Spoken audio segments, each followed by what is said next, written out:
안녕하세요. 반갑습니다. 잘 오셨습니다. 주현절기를 보내고 있다는 얘기를 계속 반복해서 말씀드리고 있습니다. 주현이라고 하는 단어의 뜻을 이미 나누었는데요. 드러나다, 나타내다 라고 하는 뜻입니다. 이 단어는 헬라어로 에피파네이아라고 하는 단어인데요. 사실 모르셔도 괜찮습니다. 그러나 이 단어가 가지고 있는 그 보다 깊은 의미를 통해서 주현절의 더 깊은 의미를 우리가 좀 알 수 있는데요. 이 단어는 지난번 설교에서 높은 신분의 사람들이 자신을 국민들이나 백성들 앞에 드러낼 때 고대에 사용되어진 단어라고 말씀을 드렸습니다. 그런데 이 단어 자체가 가진 의미를 좀 보면 사실 훨씬 더 깊은 의미를 가지고 있습니다. 이 단어는 무엇을 향하여 라고 하는 뜻의 에피라고 하는 단어와 빛을 비추다 라는 뜻의 파이네인이 합쳐진 단어입니다. 그러니까 그냥 스스로 드러난 것, 그냥 알아서 빛을 내는 것이 아니라 빛이 외부에서 비추어져서 그 다음에 감추어져 있던 그 실체가 드러나는 것을 의미하는 단어입니다. 이 단어가 주현절을 나타내는 단어가 되고 이것이 영어로 바뀌면서 이 단어가 주현절기를 나타내는 단어로 사용되고 있습니다. 일부 예배 때 설교를 하고 나서 와 큰일 났다 생각을 했어요. 왜 이렇게 말이 꼬이냐, 왜 이렇게 왔다 갔다 하지, 정리가 좀 안 돼서 상당히 걱정하는 마음으로 2부에 지금 올라왔습니다. 제가 원고대로 하겠지만 지금 와서 원고를 바꾸면 설교가 안 되니까 원고대로 할 텐데, 여러분들께 드리고 싶은 결론적인 결론을 먼저 말씀드리면 주현이 드러나는 거잖아요. 근데 지금까지 우리는 예수님이 드러난 모습을 보았어요. 그러니까 이 예수님이 드러남의 모습을 보면 예수님 스스로 내가 하나님의 아들이야, 내가 너희를 세상 죄에서 구원할 구원자야 라고 말씀하신 장면을 우리가 본 게 아닙니다. 그건 나중입니다. 먼저 예수님은 하나님에 의해서 자신의 정체성이 명확해진 다음에야 비로소 자신을 드러내기 시작합니다. 그래서 마태복음 16장 16절에 베드로의 고백 이후에 그 다음에 비로소 예수님께서 3일 만에 죽고 살아나실 것을 이런 얘기를 하셨다는 기록이 있지 않습니까? 이 주현이라고 하는 단어가 가진 그 의미대로 예수님도 하나님의 빛이 자신에게 비춰졌을 때 자신의 정체성이 드러나게 됩니다. 하나님께서 먼저 세례 사건에서 예수님을 자신의 자녀라고 선포해 주셨습니다. 그게 먼저죠. 예수님이 먼저 와서 내가 말이야 원래 하나님이 내 신인데 내가 너희 위해서 왔어 이렇게 말씀하지 않으셨습니다. 이후에는 성령님께서 세례 요한에게 예수가 하나님의 어린 양으로서 세상 죄를 지고 가는 너희의 죄를 대속했던 양과 같은 분이시다 라고 하는 것을 세례 요한에게 알려줬죠. 그래서 예수가 하나님의 어린 양이신 것도 성령님의 감동을 받은 세례 요한에 의해서 선포되어집니다. 그 다음에야 비로소 예수님께서는 자신이 하나님으로부터 이 세상의 빛으로 보냄받은 것에 대한 말씀을 들려주고 있습니다. 그러니까 예수님조차도 하나님의 빛의 조명을 받은 이후에야 비로소 자신의 실체가 드러나게 된 것이죠. 이 같은 의미가 우리에게 이어지는 것이 오늘의 본문입니다. 결론을 말씀드리면 오늘 우리의 정체성, 여러분들의 정체성, 이 본문에서는 여러분들을 향해 우리를 향해 너희는 세상의 빛이다, 너희는 세상의 소금이다 라고 말씀하시잖아요. 근데 이건 언제 드러나게 되냐면 우리가 예수의 빛에 조명을 받을 때 드러나는 정체성이라는 거예요. 우리 스스로 그렇게 될 수 있는 것도 아니고 우리가 그렇게 되어야 하는 것도 아닌 거죠. 예수라고 하는 빛이 우리 가운데 비춰질 때, 그때 우리의 새로운 정체성, 즉 세상의 빛과 세상의 소금으로서의 정체성이 드러나는 겁니다. 그러니 주현절기가 드러냄의 절기잖아요. 예수의 정체성만 드러나고 하나님 나라만 드러나는 줄 알았는데 아니었던 거죠. 이 주연절기에는 우리를 향해서도 너희의 정체성도 예수에 의해서 드러나고 또 이제 너희의 드러난 그 정체성으로 살아야 한다라고 하는 말씀을 전하는 것이 오늘의 본문의 결론이라는 것을 먼저 말씀드리고 싶습니다. 오늘은 세상의 빛으로 오신 예수님께서 그 빛을 우리에게 비추심을 통해서 비로소 드러난 우리의 정체성이 무엇인지를 발견하는 그런 시간이 되기를 소망합니다. 예수님께서는 오늘의 본문에서 자신을 쫓아 산 위로 올라온 무리들과 제자들을 향해서 그리고 후대에 이 글을 읽으며 예수님의 제자된 삶을 살기 원하는 사람들을 향해서 너희는 세상의 소금이다. 너희는 세상의 빛이다. 라고 말씀하셨습니다. 이 화법, 이 문장 구조가 특이한데요. 예수님께서 요한복음에 따르면 내가 너희의 길이요, 진리요, 생명이다, 양의 문이다 이런 아이메시지가 있잖아요. 나는 뭐뭐다라고 하는 예수님의 자기 계시의 말씀이 있거든요. 그 문장하고 같은 문장, 같은 단어를 사용합니다. 그래서 나는 길이요, 진리요, 생명이다. 나는 너의 생명의 떡이다. 이런 말씀을 하시는 것처럼 똑같이 너희는 세상의 소금이다. 너희는 세상의 빛이다. 라고 예수님이 자기 자신을 드러내는 그 말씀 그대로를 우리 가운데 들려주신 것입니다.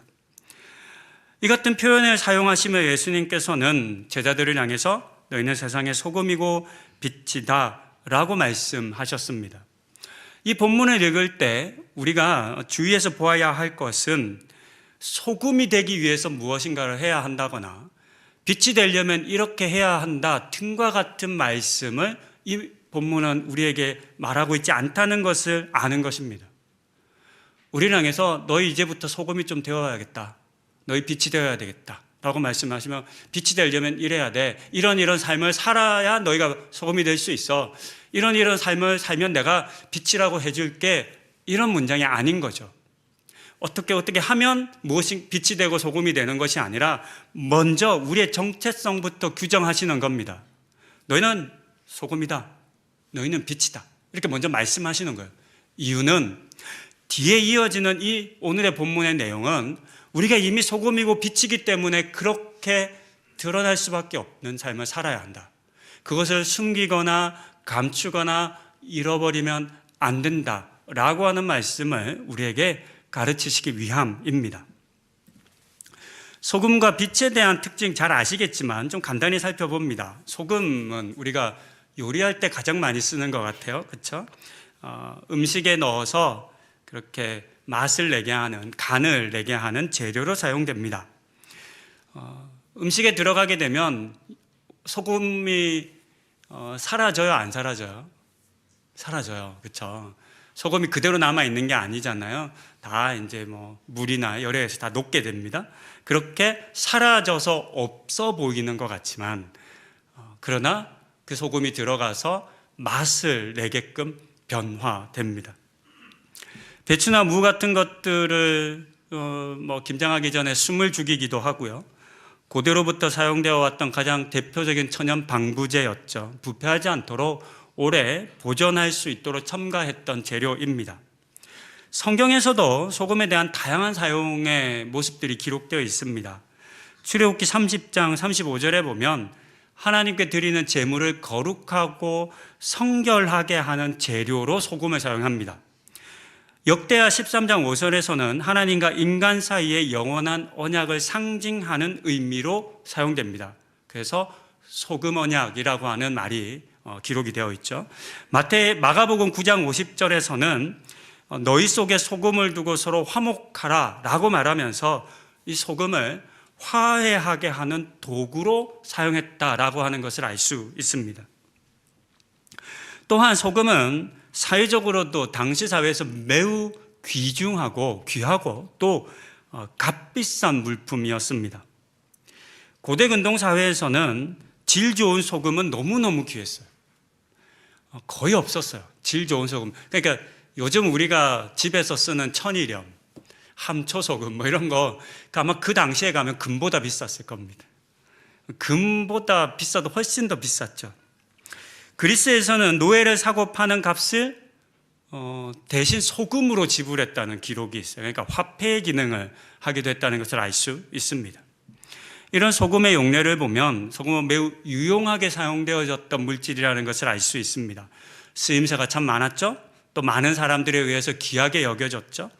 그런 점에서 세상에 소금이라고 하시는 말씀은 세상에서 유용한 자, 귀하게 쓰이는 자로 살아가야 한다라고 하는 말씀을 전하는 것이기도 하겠다라는 생각도 해봅니다. 그런데 오늘의 본문은 그 내용 가운데 우리를 향해서 너희는 세상의 소금이다 라고 말을 한 다음에 그러니까 이렇게 살아, 이런 기능을 해, 이런 얘기가 담겨 있지 않습니다. 소금이 얼마나 귀한 존재인지도 말하는 것도 아니고 전혀 좀 다른 이야기로 우리를 이끌어갑니다. 만일이라고 하는 단어를 사용해서 소금이 그 맛을 잃으면이라고 하는 가정을 하죠. 그렇게 맛을 잃게 되면 세상을 짜게 할 수 없다. 결국은 쓸데가 없기 때문에 사람들이 다 버리게 될 것이고 밟혀 사라지게 될 것이다 라고 말씀하셨습니다. 왜 이 말씀을 하신 것일까요? 제자들을 향해서 너희는 세상의 소금이야 라고 말씀하신 다음에 그런데 말이야, 만약에 너희가 맛을 잃어버리면, 짠맛이 없으면 사람들로부터 버림당할걸, 버려지게 될걸, 이렇게 얘기하시는 거잖아요. 왜 그렇게 말씀하신 것일까요? 항상 이 본문으로 제가 이 소금에 대해 설교한 게 한 12년 전에 한번 했더라고요. 그때나 지금이나 항상 갖는 의문이 하나 있습니다. 소금은 시간이 지나면 짠맛이 점점 줄어들까요? 아닐까요? 어떻게 생각하십니까? 시간 오래 지나면 한 30년, 50년쯤 지난 소금은 짠맛이 좀 줄어든다. 손 드신 분 계세요. 안 줄어든다. 네. 답은 뭘까요? 안 줄어들어요. 염화나트륨은 변하지 않습니다. 성질이 절대로 줄어들지 않습니다.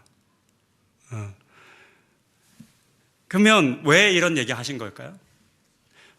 이 내용의 결론을 말씀드리면 절대로 짠맛을 잃을 수 없는 그 순수한 소금이다 라고 하는 말씀을 전하기 위함인데, 당시에 사용했던 소금을 좀 살펴봐야 이 문장이 이해가 됩니다. 예수님께서 생활하시던 당시 소금은 오늘 우리가 사용하는 것과 같은 정제염이 아닙니다. 그러니까 다른 불순물 없이 오로지 염화나트륨으로만 있는 그런 순수한 소금이지 않았습니다. 당시 이스라엘에 유통되었던 소금의 거의 대부분은 가보신 분도 있겠지만 사해의 소금 기둥을 채취해서 사용하는 겁니다. 그런데 화학 공장이 있었던 게 아니니까 이 소금 기둥 안에 100% 염화나트륨의 소금만 있는 건 아니잖아요. 석고로부터 해서 자료를 좀 찾아보니까 석회, 흙, 석고 온갖 불순물들이 가득한 혼합물이었대요. 그래서 실제 맛이 그렇게 많이 짜지도 않았대요. 그러니까 많이 넣어야 하는 거죠. 더 중요한 것은 이 혼합물들이다 보니까 보관을 할 때 물에 맞기도 하고 습기를 겪기도 하는데, 잘 아시는 것처럼 소금은 물에 약하잖아요. 그러니까 물에 소금이 접촉하게 되면 물은 녹아서 사라집니다. 우리는 그걸 경험하잖아요. 그런데 놀랍게도 이 당시 소금은 물을 접촉해도 사람 눈에 볼 때는 녹는 게 잘 안 보여요. 왜냐하면 염화나트륨만 녹고 다른 불순물들은 하나도 안 녹는 거예요. 그러니까 그대로 있는 거예요. 그래서 어떤 일이 벌어지냐면 물에 맞거나 습기가 많아서 소금이 염화나트륨이 녹아내려요. 그런데 사람들이 볼 때는 겉모습은 똑같거든요. 석고라고 하는 게 하얀 결정체거든요. 그러다 보니까 사람들은 여전히 이게 소금이라고 생각하는 거예요. 그래서 이 소금을 맛을 봤는데 안 짠 거예요. 그러니까 소금은 다 녹고 석고만 남고 다른 불순물만 남은 거죠. 그러다 보니까 사람들이 어떻게 생각했냐면 소금이 맛을 잃는구나. 소금이 시간이 지나면 점점 짠맛이 사라지는구나 라고 생각을 했던 거예요. 하지만 질 좋은 소금은 그렇지 않았겠죠. 어떤 방법으로도 그 진짜 맛을 잃어버릴 수가 없었습니다. 시간이 지나도 무더워도 추워도 소금의 짠맛은 없어지지 않습니다. 그렇기 때문에 예수님께서 말씀하신 소금이 만일 그 맛을 잃으면 이라고 하는 가정은 절대로 일어날 수 없는 것을 강조하신 화법인 것을 알 수 있습니다. 또 조금 확장해서 해석하면 하나님 나라와 이 세상을 겸하여 섬길 수 없다라고 하는 말씀과 이어집니다. 그런 본문을 좀 준비했다가 너무 길어져서 뺐는데요. 그러니까 제자들은 하나님 나라의 백성으로 부름을 받았잖아요. 그러니까 순수한 하나님 나라의 백성이 돼야 돼요.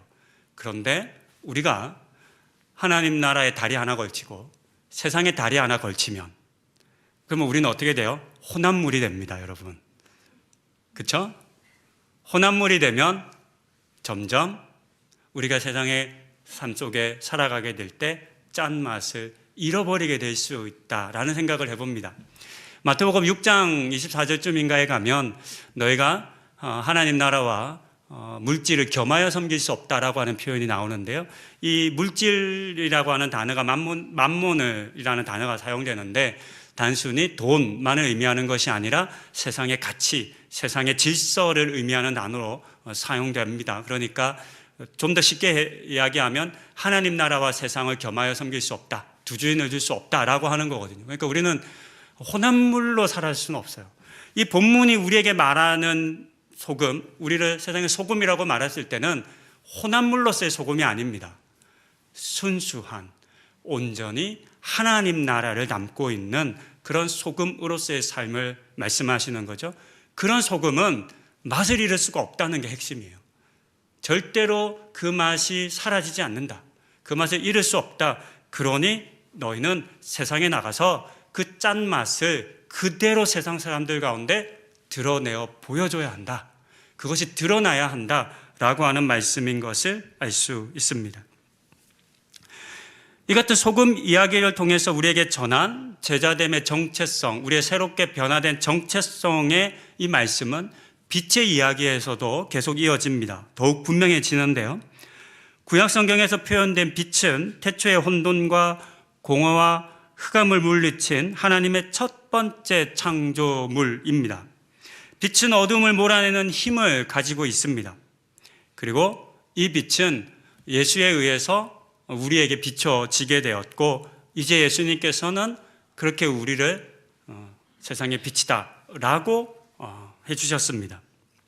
예수님께서는 이처럼 우리를 자신과 동일시하며 우리의 새로운 정체성에 대해서 말씀해 주셨죠. 근데 이 빛을 또 설명하는데 산 위에 있는 동네의 이야기를 들려줍니다. 산 골짜기 아래에 있는 동네가 있죠. 근데 골짜기 아래에 있는 동네는 찾기가 참 어렵습니다, 여러분. 안 보이죠?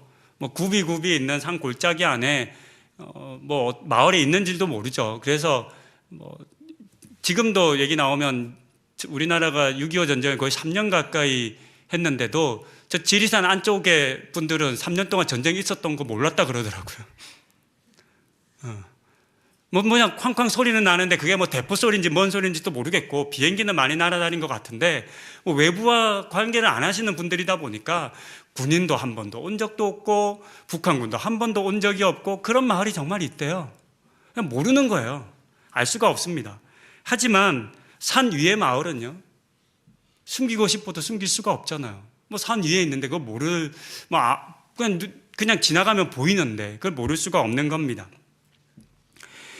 이처럼 산 위에 있는 마을은 드러납니다. 마치 빛도 그와 같다는 겁니다. 게다가 이 빛이 산 위에 있는 마을의 집에서 나오는 빛이라고 한번 생각해 보십시다. 산 위에 밝게 켜둔 빛이 있는 집이라면 안 보이는 일이 없겠죠. 놓칠 수가 없을 겁니다. 어렸을 때 등화관제했던 생각이 나더라고요. 여기서 연식이 구분이 되는데 여러분도 하셨죠? 모르시는 분들도 있을 것 같습니다. 밤에 불 꺼야 되잖아요. 근데 불을 다 끄기는 힘드니까 저희는 그 담요 같은 걸로 창을 가렸거든요. 가린 다음에 집에서 아주 약한 불 하고, 그러면 밖에서 그 통장님들 돌아다니면서 불 꺼, 불 새, 뭐 이런 얘기 하셨던 그런 기억도 납니다. 근데 그럴 때 보면 불 다 끄면요, 어떤 일이 벌어지냐면 진짜 저 산 건너편에 어떤 집이 불을 안 끈 게 보여요. 너무너무 잘 보여요. 그렇죠? 감출 수가 없는 거예요. 이 빛은 감춰지지가 않는 겁니다. 그러니까 이처럼 도저히 숨길 수 없는 것, 그러니까 숨길 수 없다는 건 드러난다는 거잖아요. 그것에 대해서 또 이제 예수님께서 강조하신 것입니다. 지금까지 말씀드린 것처럼 예수님께서는 소금이나 빛이 가진 여러 가지 기능이나 능력이나 힘에 대해서 말씀하지 않으셨습니다. 소금이나 빛이 가진 특징을 나열하시면서 너희가 그렇게 되어야 해 라고 말씀하신 것도 아닙니다. 예수님께서는 본문을 통해서 세상에서 맛을 잃지 않는 제자들, 세상에서 숨겨질 수 없는 제자들이라고 하는 제자들의 정체성을 다시금 강조하여 들려주신 겁니다. 그만큼 우리의 정체성은 중요합니다. 우리는 맛을 감출 수 없는 세상의 소금이고 빛을 숨길 수 없는 세상의 빛입니다. 설교를 시작하며 에피파네이아라고 하는 단어의 뜻을 말씀드렸습니다. 이 단어의 뜻은 스스로 자신을 드러내는 것이 아닙니다. 빛이 비추어져서 감추어져 있던 실체가 밝혀지고 드러난 것입니다. 우리는, 제자들은 예수라고 하는 빛의 조명을 받아서 비로소 우리의 정체성이 세상 가운데 드러난 겁니다. 예수의 빛이 우리를 세상의 소금으로, 빛으로 우리를 드러내 주었습니다. 이것이 그 당시 제자들의 정체성이고 오늘 우리의 정체성입니다. 원래부터 우리가 소금이나 빛이었던 것은 아닙니다. 흑암 속에 살아갈 때 우리는 죄의 종들이었습니다. 하지만 빛으로 이 땅에 오신 예수님께서 세상에 임하시고 그 예수의 빛을 우리에게 비춰주시게 되자 우리가 그 빛을 받아서 세상의 소금과 빛으로 드러나게 되었습니다. 이처럼 예수님께서는 우리에게 새로운 정체성을 주셨고 이제는 그 정체성답게 그냥 살아나고 드러나야 한다라고 말씀하신 것입니다. 주연절에 드러난 것은 비단 예수님의 정체성과 예수님과 함께 임한 하나님 나라만이 드러난 것이 아닙니다. 오늘 본문이 우리에게 기록하여 들려주는 것처럼 예수님을 통해서 세상의 소금이고 빛이라고 하는 저와 여러분들의 새로운 정체성도 함께 드러났습니다. 그러니 이제 우리의 삶은 이 같은 우리의 새로운 정체성대로의 삶이 되어야 하겠죠. 앞서도 말씀드린 것처럼 예수님께서는 제자들과 우리를 향해서 이제부터 소금이 되어야 한다, 이제부터 빛이 되어야 해 라고 요구하지 않으셨습니다. 우리는 빛이 되기 위한 어떤 수고, 소금이 되기 위한 어떤 자격을 갖추는 그런 일들에 고민하거나 노력하지 않아도 됩니다. 그것이 우리에게 요구되어지는 것이 아니기 때문입니다. 대신 우리도 예수님처럼 그저 우리에게 주어진 정체성을 사명 삼아 살아가는 것이 우리에게 남았습니다. 앞서 예수님께서 하나님에 의해서 자신의 그 모습이 드러났다 말씀을 드렸습니다. 세례 사건을 통해서는 하나님의 아들이신 것이 드러나고 또 하나님의 어린 양으로서의 모습이 드러났잖아요. 근데 그것을 예수님께서 자신의 정체성으로 봤습니다. 하나님의 자녀로서의 정체성. 이 세상의 모든 사람들의 죄를 지고 가는 어린 양으로서의 정체성을 부여받은 다음에 그것을 붙잡죠. 그리고 우리 주님께서는 그 정체성을 사명으로 삼으십니다. 그 이후 그 사명의 삶을 묵묵히 걸어가시게 되는 거죠. 마찬가지입니다. 우리에게도 새로운 정체성이 부여됐습니다.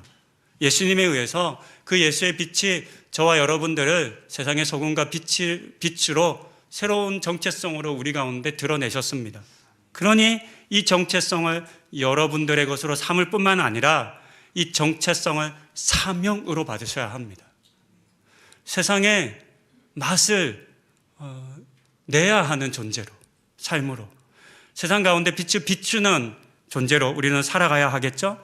여러분들이 머무시는 곳이 어디이든 또 여러분들이 그 처한 상황이 어떠하든 여러분들에게 비교적 호의적인 어떤 공동체나 직장을 다니실 수도 있고, 또 반대로 너무나 예수 믿고 사는 것이 힘든 그런 가정이나 또 뭐 그런 조직 속에서 살아갈 수도 있겠죠.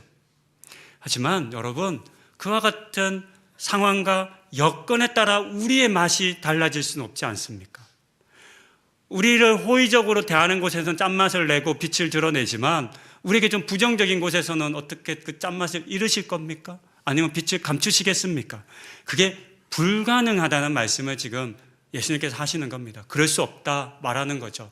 예수의 그 정체성이, 예수의 사명이 되어 우리 가운데 온전히 드러났던 것처럼, 예수님께서 오늘 저와 여러분들에게 이 세상 가운데 맛을 내는 소금으로서, 빛을 비추는 빛으로서의 정체성을 사명 삼아 살아가라고 우리를 도전합니다. 이 도전에 기쁘게 응답하시는 우리 성도님들 다 되실 수 있기를, 그래서 여러분이 속한 그 모든 곳에서 소금으로 살아 예수의 맛을 더하고, 빛으로 살아 예수의 빛을 밝게 비추는 삶을 살아가시는 우리 성도님들 다 되실 수 있기를 소망하며 권면드립니다.